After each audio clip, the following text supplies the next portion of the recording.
ഇറങ്ങിച്ചെന്നത് നവകാലിയേക്കാൾ കലാപകനിഷ്ഠമായ മണ്ണിൽ അദ്ദേഹം സ്നേഹത്തോടെ സംവദിച്ചു. കലാപം കൊണ്ട് പരസ്പരം അകന്ന മനസ്സുകളെ അദ്ദേഹം സ്നേഹം കൊണ്ട് കീഴടക്കി.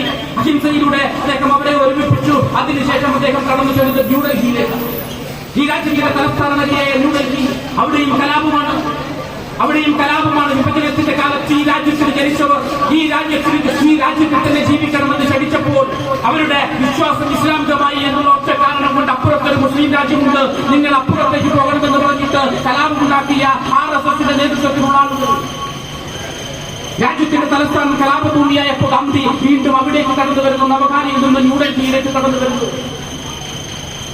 ഇരു മതസ്ഥരുടെയും ആരാധനാലയങ്ങൾ പരസ്പരം കൈയടക്കപ്പെട്ട സാഹചര്യം, ഇരു മതസ്ഥരുടെയും വീടുകള്, അവർ താമസിക്കുന്ന ഇടങ്ങള്, അവർ താമസിക്കുന്ന തെരുവുകള്, അവർ കച്ചവടം ചെയ്തിരുന്ന പീഡിക മുറികള് എല്ലാം പരസ്പരം ആക്രമിക്കുകയും ഇല്ലാതാക്കപ്പെടുകയും ബാക്കിയുള്ളത് പരസ്പരം കയ്യേറ്റം ചെയ്യപ്പെടുകയും ചെയ്തൊരു കാലത്ത് ഗാന്ധി ആ ന്യൂഡൽഹിയുടെ തെരുവിലേക്ക് അദ്ദേഹത്തിന്റെ അഹിംസയുടെ സന്ദേശവുമായിട്ട് കടന്നു വരുന്നു. ഗാന്ധി അദ്ദേഹത്തിന്റെ ജീവിതത്തിലെ അവസാനത്തെ നിരാഹാര സമരം നടത്തുന്നത് ഈ ദിവസം.